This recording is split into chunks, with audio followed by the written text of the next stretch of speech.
I never made it, but I know what it takes. I'm motivated. Hello दोस्तों, कैसे आप सब लोग। Welcome back to the channel easy medical study. आज हम इस वीडियो में बात करेंगे निमोनिया के बारे में, लेकिन उससे पहले जो लोग चैनल पे नए हैं फटाफट से यार सब्सक्राइब ज़रूर कर देना। और हाँ, अगर वीडियो समझ में आए, आपके लिए अगर लाभदायक रहे तो यार लाइक तो ज़रूर ठोक देना और ज़्यादा से ज़्यादा अपने फ्रेंड्स के बीच में शेयर करना। तो बिना किसी देरी के हम शुरू करते हैं निमोनिया के बारे में। तो फ्रेंड्स, निमोनिया को स्टार्ट करने से पहले, उसके बारे में पढ़ने से पहले हम थोड़ा सा एनाटॉमिकल स्ट्रक्चर के बारे में थोड़ा सा जान जाते हैं, जिससे कि आपको ये जो हम अभी समझाएंगे उसको समझने में आपके लिए थोड़ी सी आसानी हो जाएगी। हम निमोनिया का गेटवे कहाँ से होता है, किधर जाता है, किधर ये इन्फेक्शन करता है, उसके बारे में अगर आपको आइडिया हो जाएगा ना थोड़ा सा आउटर लाइन से, तो ईजी हो जाएगा आपके लिए। तो जैसा कि आप ये फिगर देख रहे हो, ये है ट्रैकिया, फिर आता है उसके बाद दो पार्ट में ब्रांच में डिवाइड होता है ब्रोंकाई, उसके बाद ये कई ब्रांचेस में डिवाइड होते हैं ब्रोंक्यूल्स। ब्रोंक्यूल्स के बाद आते हैं आपके टर्मिनल ब्रोंक्यूल्स, फिर आते हैं आपके रेस्पिरेटरी ब्रोंक्यूल्स, फिर आते हैं आपके एल्वियोलार डक्ट्स जो कि प्रोवाइड करते हैं, जो डक्ट्स जाते हैं एल्वियोलार सैक्स की तरफ, और ये टुगेदर सब, और ये सैक्स ऑल टुगेदर कहलाते हैं एल्वियोलाई। अब ये जो निमोनिया का जो इन्फेक्शन होता है वो इसी distal part of distal terminal part of bronchioles की तरफ होता है। मतलब कि ये respiratory bronchioles, alveolar ducts, alveolar sacs and alveoli, मतलब कि इन पार्ट्स में निमोनिया अफेक्ट करता है, निमोनिया का इन्फ्लेमेशन होता है। ठीक है, तो भैया जी, अगर आप लोगों को ना ये समझ में आ गया है ना, इसका कॉन्सेप्ट समझ में आ गया, थोड़ा सा फिगर अगर आपने दिमाग में बैठा लिया है ना, तो आपको समझने में, आपको ये टॉपिक जानने में थोड़ी सी दिक्कत भी नहीं होगी। ठीक है, तो अब निमोनिया क्या होता है। Pneumonia is inflammation of lung parenchyma which is the distal from terminal of bronchioles consisting of respiratory bronchioles, alveolar ducts, alveolar sacs and alveoli.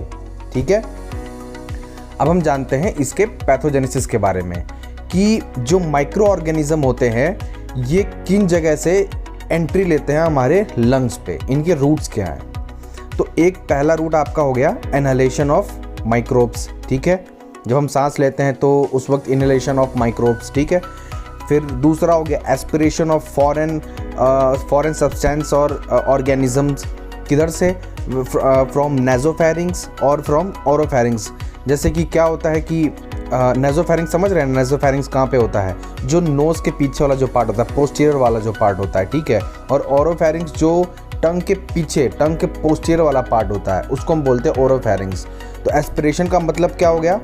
जो फॉरेन सब्सटेंस जो हमारे खुद के बॉडी से, जो हम गैस्ट्रिक कंटेंट होता है, वो कंटेंट अगर हमारे लंग्स की तरफ जाते हैं उसको हम बोलते हैं एस्पिरेशन, उसकी वजह से जो इन्फेक्शन होता है।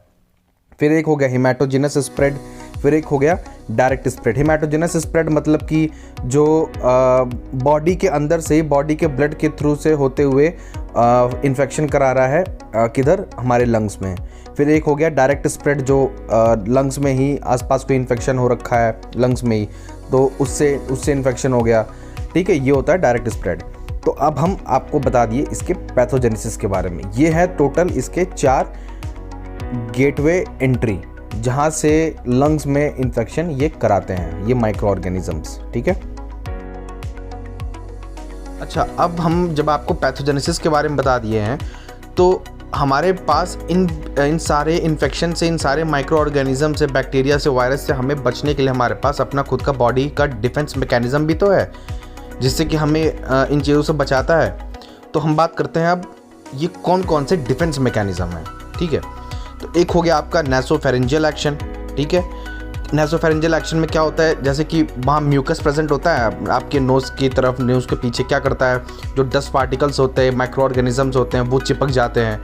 ठीक है, या फिर छींक के थ्रू हम रिफ्लेक्स कर देते हैं। ठीक है, फिर एक नेक्स्ट हो गया आपका, अगर आप ट्रैकिया में आओगे, नीचे लैरिंग्स की तरफ अगर आप आओगे तो देखोगे म्यूकोसिलरीज एक्शन होंगे। वहाँ पे क्या होता है? सीलिया जो होते हैं, सीलिया के ऊपर म्यूकस प्रेजेंट होता है। ठीक है, तो अगर गलती से अगर कोई माइक्रो ऑर्गेनिज्म, कोई बैक्टीरिया, वायरस, बैक्टीरिया अगर आ रहा है, तो क्या होता है? ये अपने म्यूकस पे ये उन सारे बैक्टीरियाज को, उन सारे पार्टिकल्स को, उन सारे ऑर्गेनिज्म को ये अपने म्यूकस पे अटैच कर लेता है। तो ये फिर नीचे आपके लंग्स में नहीं जा पाते और फिर जो सीलिया प्रेजेंट होते हैं उनके सीलरी एक्शन की वजह से ये फिर ऊपर की तरफ से बाहर चले जाते हैं और कफ के थ्रू फिर हम उसे बाहर की तरफ रिफ्लेक्स कर देते हैं। ठीक है, फिर नेक्स्ट आ जाओ एल्वुलार मैक्रोफेजेस। हमारे लंग्स के जो एल्वुलार मैक्रोफेजेस होते हैं वो फैगोसाइट कर देते हैं कोई भी फॉरेन सब्सटेंस अगर आता है। फिर आपका हो गया इम्यूनोग्लोबिन। तो ये थे आपके बॉडी के, आपके लंग्स के डिफेंस मैकेनिज्म जो आपके लंग्स को बचाते हैं आउटर अटैक से। ठीक है, अब हम बात करते हैं नेक्स्ट। अब हमने बात कर लिया है डिफेंस मैकेनिज्म के फेलियर के बारे में। अब हम बात करते हैं इसके क्लासिफिकेशन के बारे में। क्लासिफिकेशन यानी इसके टाइप्स के बारे में। ये निमोनिया दो टाइप के होते हैं, एक हो गया टिपिकल निमोनिया और एक हो गया एटिपिकल निमोनिया। जो टिपिकल निमोनिया होता है ये most commonly mainly due to bacteria की वजह से होता है, और जो एटिपिकल निमोनिया होता है ये most commonly due to viral infection या फिर बहुत ही रेयर चांस में बैक्टीरिया की वजह से होता है। ठीक है, जिसको हम बोलते हैं माइकोप्लाज्मल निमोनिया, जो बैक्टीरिया की वजह से होता है। अब हम बात करते हैं इनके बारे में बारी बारी। पहले हम बात करेंगे बैक्टीरियल निमोनिया के बारे में। ठीक है, बैक्टीरियल निमोनिया दो पार्ट में डिवाइडेड होते हैं। कौन कौन से? एक होता है लोबार निमोनिया और एक होता है ब्रोंको निमोनिया। तो हम बात करेंगे पहले लोबार निमोनिया के बारे में। तो जो लोबार निमोनिया होता है, जैसे कि आपको नाम में पता चल रहा है lobar pneumonia means lobes, infection in lobes. अब आपको अगर ना पता हो तो हमारे लंग्स में मतलब कि टोटल 5 लोब्स होते हैं। राइट लंग में 3 लोब होता है और लेफ्ट लंग में 2 लोब होता है। राइट लंग में एक होता है अपर, एक होता है मिडिल और एक होता है लोअर, और लेफ्ट लंग में होते हैं 2 लोब्स क्योंकि ये छोटा होता है। तो एक होता है अपर और एक होता है लोअर लोब। अब इसका जो इन्फेक्शन होता है या तो वो एक लोब के पार्ट को इन्फेक्ट करेगा, या तो 2 लोब्स को इन्फेक्ट कर देगा, या तो दोनों लंग्स के ही लोब को इन्फेक्ट करेगा। ठीक है, अब हम जानते हैं इसके इटियोलॉजी फैक्टर के बारे में कि ये किसकी वजह से होता है। तो उसमें से पहला आता है एक most common Streptococcus pneumonia. Streptococcus pneumonia ये 90% केस में इसकी वजह से निमोनिया होता है, मतलब कि 90% of pneumonia is caused by streptococcus निमोनियाई। ये एक डिप्लोकोकस बैक्टीरिया है, लैंसेट शेप होता है इसका, अगर माइक्रोबायोलॉजी में आपने पढ़ा होगा। और ये होता है एक कम्युनिटी एक्वायर्ड इन्फेक्शन। 2 टाइप के इन्फेक्शन होते हैं, एक कम्युनिटी एक्वायर्ड इन्फेक्शन और एक होता है hospital acquired infection. Community acquired infection का मतलब जो हॉस्पिटल के बाहर किसी आदमी को इन्फेक्ट हुआ हो, और हॉस्पिटल एक्वायर्ड इन्फेक्शन का मतलब होता है कि कोई पेशेंट अगर एडमिट हुआ हो उस वक्त के टाइम पर अगर उसको इन्फेक्शन हो जाता है। ठीक है, अब इसकी खास बात क्या होती है इस निमोनिया की? इसका जो स्पूटम होता है वो रस्टी होता है। ठीक है, नेक्स्ट आते हैं हम स्टेफिलोकोकल निमोनिया के बारे में। स्टेफिलोकोकल निमोनिया होता है स्टेफिलोकोकस ऑरस बैक्टीरिया की वजह से। इसको हम दूसरी भाषा में सेकेंडरी निमोनिया भी बोल सकते हैं। अब सेकेंडरी निमोनिया हम क्यों बोलते हैं? क्योंकि इसका जो इन्फेक्शन होता है, अगर हमारा बॉडी, हमारा लंग्स ऑलरेडी एक इन्फेक्शन से अगर पीड़ित है, जैसे कि वायरस इन्फेक्शन से अगर पीड़ित है, तो उसके बाद ये इन्फेक्शन होता है। ठीक है, इसी वजह से जो एल्वुलाई होता है वहाँ पे पस का फॉर्मेशन बहुत ज़्यादा होता है। तो ये बात है आपकी स्टेफिलोकोकल निमोनिया के बारे में। बात करते हैं हम क्लेप्सिला निमोनिया के बारे में। जिस पेशेंट को already chronic obstructive pulmonary disease हो रखा है, उस पेशेंट के अंदर क्लेप्सिला निमोनिया के चांसेस होने के बहुत ज़्यादा होती हैं। जब ये COPD हुआ रहता है, ये क्लेप्सिला बैक्टीरिया आता है, इसकी वजह से COPD और ज़्यादा एक्सजर्बेट करेगा। ठीक है, दूसरा अल्कोहल के टाइम पे इसके चांसेस बढ़ जाते हैं इस निमोनिया के, क्योंकि अगर कोई अल्कोहलिक हो पर्सन तो एस्पिरेशन के चांसेस बहुत हाई होते हैं। ठीक है, अब इसकी खास बात क्या होती है इस निमोनिया के कि इसका जो स्पूटम होता है वो रेड करंट जेली होता है। ओके, फिर नेक्स्ट आते हैं हम एच इन्फ्लुएंजा के बैक्टीरिया के बारे में। ये भी एक COPD एक्साजर्बेशन होता है इसमें भी। जिस पेशेंट को COPD ऑलरेडी हो रखा है उसको ये इन्फ्लुएंजा बैक्टीरिया ये एच इन्फ्लुएंजा बैक्टीरिया इन्फेक्ट करता है। इसका मोस्ट कॉमन बहुत ज़्यादा इन्फेक्ट जो करता है वो टाइप B बैक्टीरिया होता है, बहुत ज़्यादा वायलेंट होता है। ठीक है, लेकिन हालांकि इसकी तो वैक्सीन अब बन चुकी है, जिस वैक्सीन के बारे में आप जानते होंगे, जिसका नाम है हिब। ठीक है, अब आते हैं हम नेक्स्ट, स्यूडोमोनास एगोनोजा। ये जो निमोनिया होता है ये उन लोग में होता है जिसकी इम्यूनिटी बहुत ज़्यादा वीक होती है। दूसरा, ये एसोसिएटेड होता है वेंटिलेटर पेशेंट को, जो मतलब कि जिसको हम बोलते हैं नोज़ोकोमियल पेशेंट जो होता है, इसको ये बैक्टीरिया आफ्टर 48 आवर बाद इन्फेक्ट करता है। ये ज़्यादातर होता है बर्न केस में। जैसे कि क्या होता है कि बर्न केस में आप देखोगे जब बर्न होता है तो उसके बाद वो बुलबुले टाइप के निकल आते हैं, उसको हम बोलते हैं वहाँ कुछ टाइम बाद स्यूडोमोनास इन्फेक्शन हो जाएगा, जिसकी वजह से वहाँ पे ग्रीन पस इकट्ठा होते हैं। तो उस टाइम पे इस निमोनिया की वजह से ये जो स्यूडोमोनास एगोनोजा है इस निमोनिया के चांसेस बढ़ जाते हैं। ठीक है, इसलिए मोस्टली ये जो निमोनिया होता है ये जो बर्न पेशेंट होता है, जो बर्न पेशेंट वेंटिलेटर पे होता है, उसके चांसेस इस निमोनिया के बढ़ जाते हैं। और दूसरा, जो बच्चे होते हैं अगर उनको सिस्टिक फाइब्रोसिस है उनमें भी इस निमोनिया के चांसेस बढ़ जाते हैं। तो ये थे आपके एटियोलॉजिकल फैक्टर लोबार निमोनिया के। अब हम बात करते हैं स्टेजेस ऑफ लोबार निमोनिया के बारे में, जिसको हम लाइनेक्स स्टेजेस भी बोलते हैं। ये 4 स्टेज में डिवाइडेड है: congestion, red hepatization, grey hepatization and resolution. ठीक है, इनके बारे में हम बारी बारी बात करेंगे। जब हम बात करते हैं कंजेशन के बारे में, फर्स्ट स्टेज के बारे में, ये इनिशियली स्टार्ट होता है पहले और दूसरे दिन।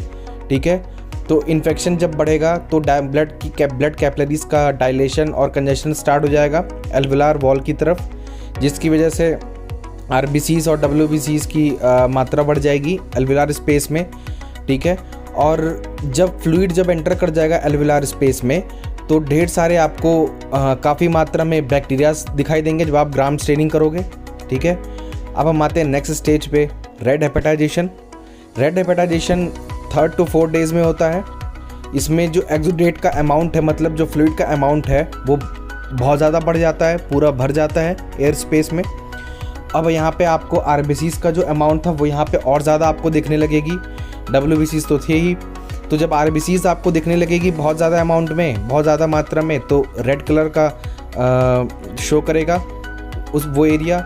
और जब इतनी ढेर सारी जब फ्लूइड की मात्रा वहाँ पे एयर स्पेस में जब भर जाएगी तो जो लंग्स की कंसिस्टेंसी है वो चेंज होगी लीवर की तरह। जैसे लीवर थोड़ा सा हार्ड होता है ना, तो वह, और लंग्स जो है एकदम लाइट होता है। तो इसी वजह से जब लंग्स की कंसिस्टेंसी फ्लूइड की वजह से जब चेंज होने लगती है तो हम उसको लीवर लाइक कंसिस्टेंसी हम बोलते हैं। ठीक है, इसलिए इसका नाम है आरबीसीज की कलर की वजह से रेड और लीवर लाइक कंसिस्टेंसी की वजह से हेपेटाइजेशन, तभी हम बोलते हैं रेड हेपेटाइजेशन। और फिर उसके कुछ देर बाद आप देखोगे फाइब्रिन की डिपोजिशन भी यहाँ पे थोड़े अमाउंट में स्टार्ट होने लगती है। नेक्स्ट आते हैं हम ग्रे हेपेटाइजेशन के बारे में। ये 5th to 8 डे पे होता है। ठीक है, इसमें आरबीसीज का ब्रेकडाउन स्टार्ट हो जाता है। ओके, जब आरबीसीज का ब्रेकडाउन स्टार्ट हो जाएगा तो जो रेड कलर है वो भी कम हो जाएगा और फाइब्रिन का यहाँ पे डिपोजिशन बहुत ज़्यादा अमाउंट में बढ़ जाएगा। तो जो कलर था वो रेड कलर से चेंज होके ग्रे कलर में हो जाता है। और इसी स्टेज में मैक्रोफेजेस वहाँ पे अपीयर होना शुरू हो जाएंगे। ठीक है, फिर आते हैं हम रेजोल्यूशन, जो कि आता है आफ्टर 8th डे। यहाँ पे जब आपको बताया कि मैक्रोफेजेस वहाँ पे अपीयर होना स्टार्ट हो जाते हैं, तो जो न्यूट्रोफिल्स और मैक्रोफेजेस हैं वो अपना फैगोसाइट्स का काम शुरू कर देंगे, बैक्टीरिया को इनगल्फ करेंगे। ठीक है, तो फिर उसके बाद क्या होगा, प्रॉब्लम आपकी सॉल्व हो जाएगी। तो ये थे total 4 stages of lobar pneumonia या लाइनेक्स स्टेजेस। ओके, अगर हम बात करें इसके सिम्टम्स की, तो इसके क्लिनिकल फीचर्स के बारे में बात करते हैं तो जैसे कि फीवर हो गया या फिर शेकिंग चिल्स हो गया, मैलेस विथ प्लूरिटिक चेस्ट पेन हो गया, डिस्निया हो गया, एंड कफ विथ म्यूकॉइड या फिर विथ ब्लड के साथ कफिंग होना, है ना। और अगर कॉमन फिजिकल फाइंडिंग अगर आप देखोगे तो वही फीवर, टैकीकार्डिया हो गया, टाइकोपनिया हो गया, कभी कभार ये भी साइनोसिस भी हो सकता है अगर पेशेंट को सीवियरली हाइपोक्सेमिक हो रखा है। ठीक है, तो ये थे क्लिनिकल फीचर्स आपके टिपिकल निमोनिया के। अब बात करेंगे हम एटिपिकल निमोनिया। अगर हम बात करें ब्रोंको निमोनिया के बारे में तो इसका इन्फेक्शन बिल्कुल ठीक अपोजिट होता है लोबार निमोनिया के। मतलब कि जो इन्फेक्शन होता है, इसका इन्फेक्शन स्टार्ट होता है from the terminal of bronchioles and it extend towards the alveoli. और लोबार निमोनिया में क्या होता था, उसका इन्फेक्शन एल्वेलाई से proximal part of terminal bronchioles की तरफ बढ़ता था, है ना। अब अगर इसका हम अगर फिगर आउट करें तो इसका जो रिजल्टिंग आता है ये एक पैची कंसोलिडेट कर देता है लंग्स में, या तो बायलेटरल पैची फॉर्मेशन होगा या तो लोअर पार्ट ऑफ लंग्स में होगा, lower part of lungs due to the gravity. Okay, अगर हम इसके एटियोलॉजिकल फैक्टर की बात करें तो इसका जो मेनली इन्फेक्शियस कॉज होता है वो है स्टेफिलोकोकाई, ठीक है। और जो लोबार जो होता था उसमें मेनली जो होता था वो स्ट्रेप्टोकोकाई होता था। और बाकी क्लेप्सिला निमोनिया है ही, हिमोफिलस इन्फ्लुएंजा हो गया, या ग्राम नेगेटिव बैसिली जैसे कि स्यूडोमोनास, है ना।